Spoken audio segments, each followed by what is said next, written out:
American പ്രസിഡന്റായി രണ്ടാമതും അധികാരമേറ്റതിനു ശേഷം ട്രാൻസ്ജെൻഡറുകൾക്കെതിരെയായിരുന്നു ട്രംപിന്റെ ആദ്യ നീക്കം. രാജ്യത്ത് സ്ത്രീ, പുരുഷൻ എന്നിങ്ങനെ രണ്ടു തരം ആളുകൾ മാത്രമേ ഉണ്ടാവൂ എന്നായിരുന്നു ഉത്തരവ്. ഇതോടെ ട്രാൻസ്ജെൻഡറുകളുടെ അവകാശങ്ങൾക്ക് വലിയ തിരിച്ചടിയാണ് നേരിട്ടത്. ഇപ്പോൾ ട്രംപിന്റെ പ്രഖ്യാപനത്തിന് പിന്നാലെ ട്രാൻസ്ജെൻഡർ നടിയുടെ പാസ്പോർട്ടിൽ പുരുഷൻ എന്ന് രേഖപ്പെടുത്തിയിരിക്കുകയാണ്. ഇതിനെ തുടർന്ന് പ്രസിഡന്റ് ട്രംപിനെതിരെ രൂക്ഷമായ വിമർശനമാണ് ഉയരുന്നത്. ട്രാൻസ് നടി ഹണ്ടർ ഷാഫറിന്റെ പാസ്പോർട്ടിലാണ് ഈ തരത്തിൽ ഇപ്പോൾ മാറ്റം വരുത്തിയതെന്നാണ് റിപ്പോർട്ടുകൾ. HBO ചാനലിലെ യൂഫോറിയ എന്ന ടെലിവിഷൻ സീരീസിലെ അഭിനയത്തിന് ശേഷം പ്രശസ്തി നേടിയ വ്യക്തിയായിരുന്നു ഹണ്ടർ ഷാഫർ.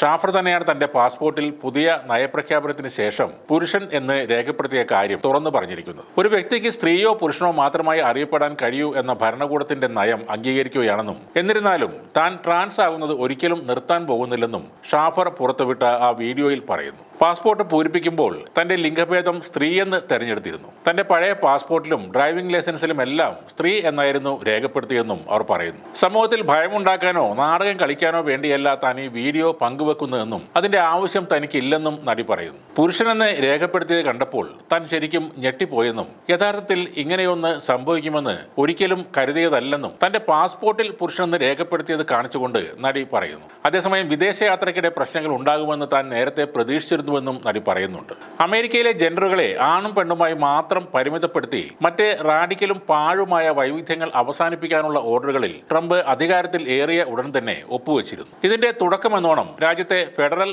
ഏജൻസികൾക്കുള്ളിൽ ട്രാൻസ്ജെൻഡറുകളെ കൂടി ഉൾപ്പെടുത്തുന്ന ഇൻക്ലൂഷൻ പ്രോഗ്രാമുകൾക്ക് ട്രംപ് അന്ത്യം കുറിക്കുമെന്നും വൈറ്റ് ഹൗസ് ഉദ്യോഗസ്ഥർ പറഞ്ഞിരുന്നു. ട്രംപ് ഭരണകൂടത്തിന് കീഴിൽ അമേരിക്കയുടെ വിശുദ്ധി വീണ്ടെടുക്കുന്നതിനാണ് പുതിയ ഈ അജണ്ട നടപ്പിലാക്കുന്നതെന്നായിരുന്നു നേരത്തെ അധികൃതർ നൽകിയ വിശദീകരണം. നേരത്തെ സായ പെരസിയാൻ എന്ന ഇൻസ്റ്റാഗ്രാം ഇൻഫ്ലുവൻസർ കൂടിയായ ട്രാൻസ് യുവതിയുടെ കാര്യത്തിലും ഇതാണ് സംഭവിച്ചത്. ശസ്ത്രക്രിയയിലൂടെ താൻ പൂർണ്ണമായും സ്ത്രീയായി മാറിയതാണെന്നും ട്രംപ് തന്നെ വീണ്ടും പുരുഷനാക്കിയെന്നും സായ പെരസിയാൻ ഇൻസ്റ്റാഗ്രാമിലൂടെ പറഞ്ഞിരുന്നു. പുരുഷൻ എന്ന് രേഖപ്പെടുത്തിയ പാസ്പോർട്ട് സ്വീകരിക്കാൻ താൻ നിർബന്ധിതയായെന്നും സായ പറഞ്ഞു.